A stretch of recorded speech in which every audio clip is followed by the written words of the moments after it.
First off, I'd like to say thanks for all the humble support I've gotten in the last video. It was a lot more than I expected, and it's good to see that a good amount of people share my views, and some people don't, but that's completely fine. Some people believe, though, that restricting someone from going for a public RC or a private RC, whichever it may be, in your team is a little bit, stupid because you're taking away their fun.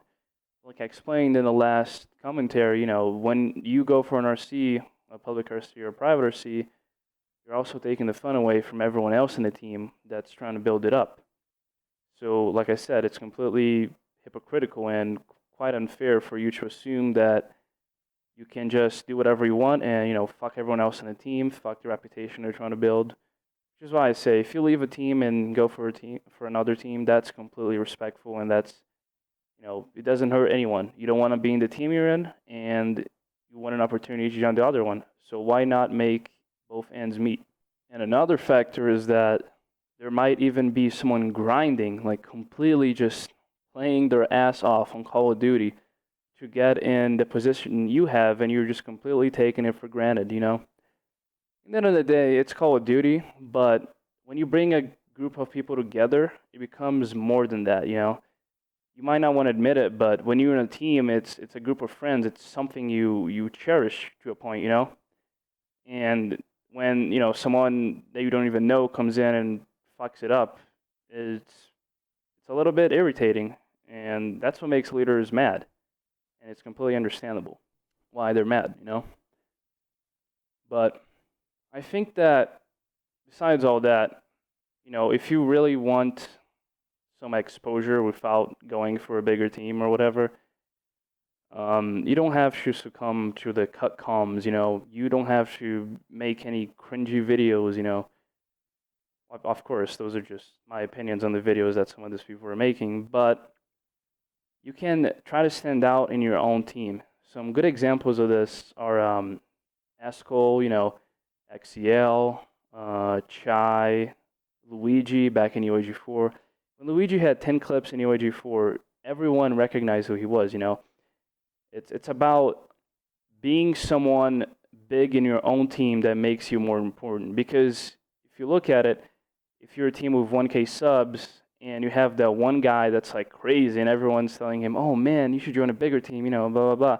And he doesn't join a bigger team, he stays in that team, it makes people, think that joining that team is going to be harder, and it's such a respectable position to be in that team. So it's important that if you are a player trying to get some more views, if you know what I mean, that you work while being inside your own team towards that. Because that way you're giving back to your team that's helping you with the exposure, and you're also bringing yourself some exposure.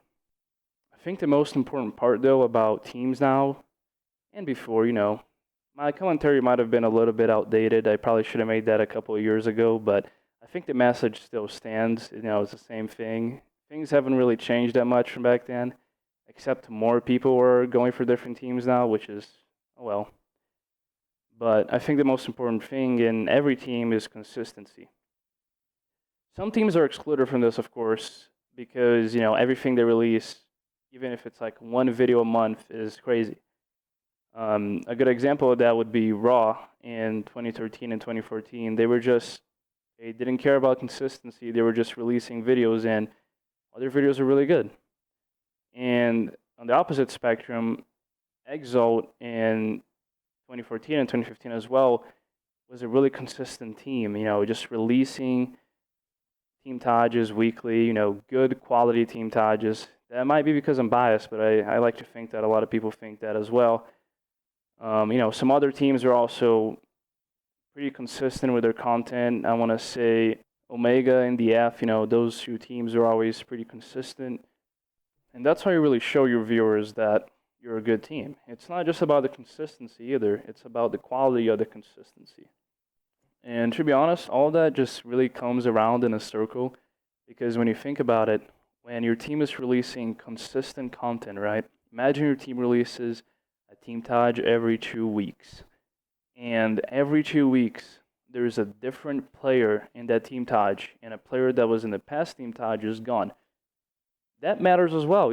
Like I said, it's a full circle. The people that are leaving and constantly coming in are also making that team what it is. They are what a lot of people base how stable that team is. If your team has constant intros being uploaded to your team channel every month, it's simply going to look bad.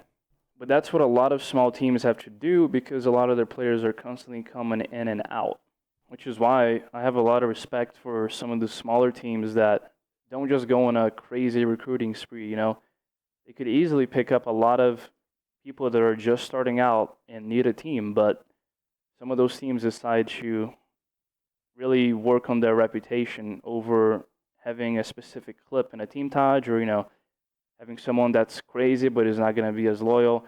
Personally, when I pick up a player, most of the players I have picked up to my teams are generally the type of people that I could see being in the team for a long time. Sometimes it's better to focus on a player that's going to stay in for a year, that's mediocre or good, than a player who is incredibly insane but is going to leave in like a month. Because that player that's going to be in for a year, doesn't matter how many clips that crazy player hits in a month, the player that's been in for a year is going to contribute to the team 12 times more than the player for a month. That's basic math right there. It's 12 months and 1 month. All right, I'm getting ahead of myself. Yeah, guys, that's the commentary. Sorry if it's not the follow-up that you guys wanted. Actually, I'm enjoying this quite a lot. I might make some more of these if you guys wish.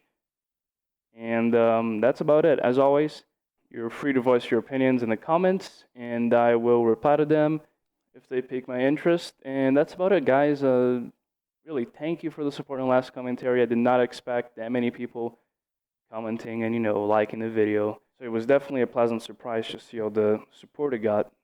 And until next time, guys, thanks for hearing me out.